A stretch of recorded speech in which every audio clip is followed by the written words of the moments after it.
ನಮಸ್ಕಾರ, ಕನ್ನಡ ಒನ್ನಿಗೆ ಸ್ವಾಗತ. ನಾನು ಭಾಗ್ಯನಾರಾಯಣ ಬೊಗವರ್ಪು. ಟ್ರಂಪ್ ಅಧಿಕಾರಕ್ಕೆ ಬಂದ ತಕ್ಷಣವೇ ಗೂಂಡಾಗಿರಿ ಮಾಡೋದಕ್ಕೆ ಶುರು ಮಾಡಿದ್ರು.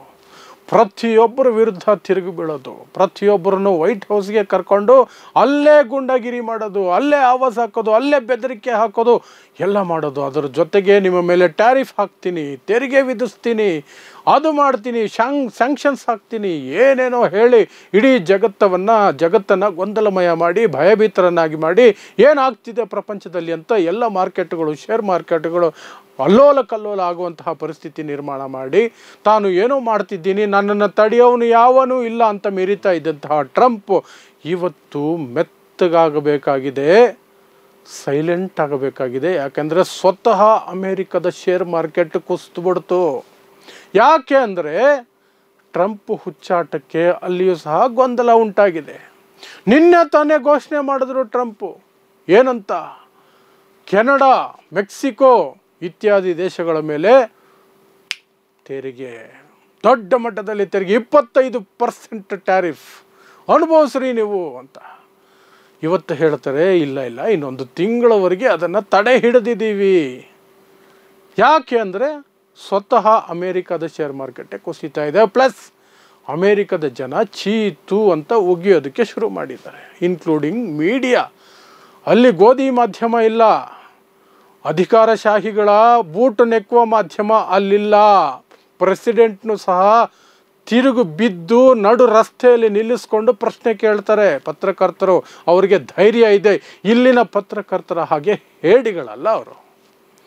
ಹಾಗಾಗಿ ಟ್ರಂಪ್ ತಾನು ಏನು ಘೋಷಣೆ ಮಾಡಿದ್ರೋ ಅದರಿಂದ ಹಿಂದೆ ಸರಿಬೇಕಾಗಿ ಬರ್ತಿದೆ, ತಡೆ ಹಿಡಿಬೇಕಾಗಿ ಬರ್ತಿದೆ.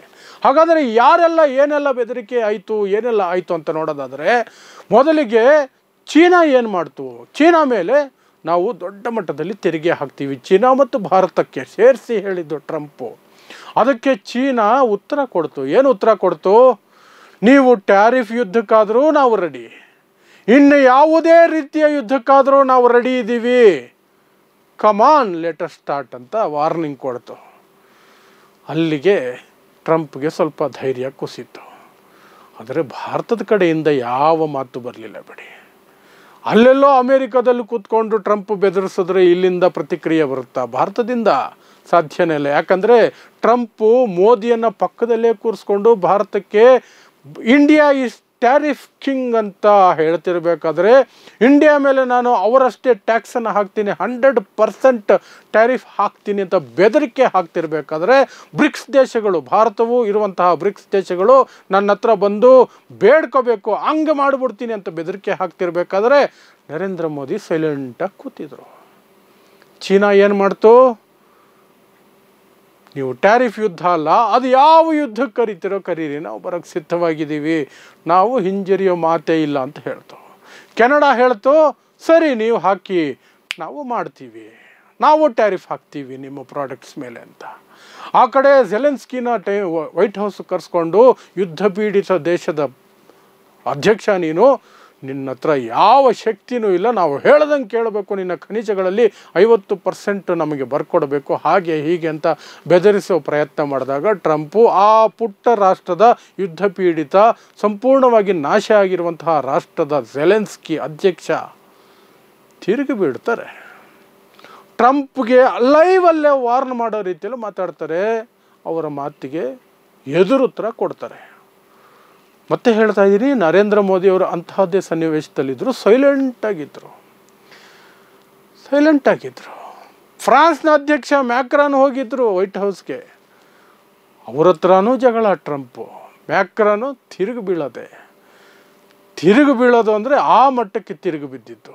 ಸುಳ್ಳು ಹೇಳಬೇಡ್ರಿ ಅಂತ ತಡೆದ್ರು ಟ್ರಂಪ್ ಮಾತಾಡ್ತಿರ್ಬೇಕಾದ್ರೆ ಮಧ್ಯದಲ್ಲಿ ಕೈ ಮುಟ್ಟಿ ತಡೆದು, ನೀನು ಹೇಳ್ತಾ ಇರೋದು ಸುಳ್ಳು, ಅದು ಹಾಗಲ್ಲ, ಇದು ಹೀಗೆ ಅಂತ.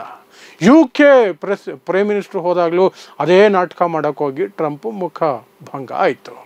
ಎಲ್ಲದರ ಹಿನ್ನೆಲೆಯಲ್ಲಿ ಈಗ ಟ್ಯಾರಿಫ್ ಹೇರೋದ್ರ ಬಗ್ಗೆ ಏನು ನಿರ್ಧಾರ ಆಗಿತ್ತು ಅದನ್ನು 1 ತಿಂಗಳ ಕಾಲ ತಡೆ ಹಿಡಿದು ಟ್ರಂಪೇ ಆದೇಶ ಕೊಡುವಂತಹ ಪರಿಸ್ಥಿತಿ ನಿರ್ಮಾಣ ಆಗಿದೆ.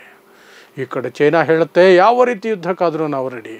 ಈ ಕಡೆ ಫ್ರಾನ್ಸಿಂದ ಹಿಡಿದು UK ಹಿಡಿದು ಪುಟ್ಟ ಯುದ್ಧ ಪೀಡಿತ ಯುಕ್ರೇನ್ವರೆಗೂ ತಿರುಗಿ ಬೀಳ್ತಾರೆ. ಭಾರತ ಮಾತ್ರ ಸೈಲೆಂಟಾಗಿರುತ್ತೆ. ಆದರೆ ಅದೇನು ದೊಡ್ಡ ಎಫೆಕ್ಟ್ ಏನಾಗಲ್ಲ ನಮ್ಮ ಜನಕ್ಕೆ, ಅದೆಲ್ಲ ಬೇಕಾಗಿಲ್ಲ. ಮೋದಿ 4 ನಾಮ ಬಳ್ಕೊಂಡು ಯಾವ್ದಾದ್ರು ದೇವಸ್ಥಾನ ಸುತ್ತಿ ಬಂದರೆ, ಯಾವುದೋ ಒಂದು ಝೂಗೆ ಹೋಗ್ಬಿಟ್ಟು ಕೋತಿಗಳ ಜೊತೆ ಕಪಿಗಳ ಜೊತೆ ಸ್ವಲ್ಪ ಹೊತ್ತು ಕಾಲ ಕಳೆದ್ರೆ ಇವರು ಖುಷಿ ಆಗ್ಬಿಡ್ತಾರೆ. ದೇಶ ಏನಾದ್ರೇನು, ಆರ್ಥಿಕತೆ ಏನಾದ್ರೇನು, ಯಾರು ಬೆದರಿಸಿದ್ರೆ ನಮಗೇನು, ನೋ ವರೀಸ್.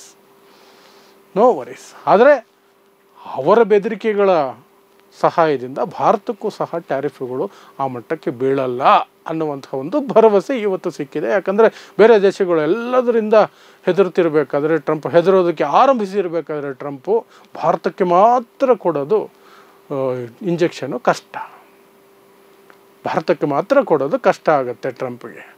ಹಾಗಾಗಿ ಬೇರೆ ದೇಶದವರ ಧೈರ್ಯದ ಆಧಾರದ ಮೇಲೆ ಆ ನೆರಳಲ್ಲಿ ನಮ್ಮ ಮೋದಿಯವರು ಸಹ ಏನೋ ದೊಡ್ಡ ಸಾಧನೆ ಮಾಡಿದ್ದೀವಿ ಅಂತ ಮುಂದಿನ ದಿನಗಳಲ್ಲಿ ಬಿಲ್ಡಪ್ ಕೊಟ್ಕೊಳ್ತಾರೆ. ಇನ್ ಕೇಸ್ ಟ್ರಂಪ್ ಏನಾದರೂ ಟ್ಯಾರಿಫ್ಗಳನ್ನು ಹೆಚ್ಚಿಗೆ ಮಾಡಲಿಲ್ಲ ಭಾರತದ ವಿರುದ್ಧ ಅಂದರೆ ಇದು ಮೋದಿ ಪವರ್.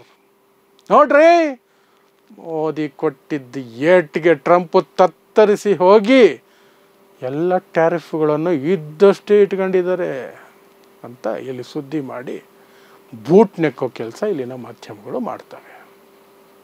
ನೋಡ್ತಾರೆ, ಖಂಡಿತ ಆಗುತ್ತೆ.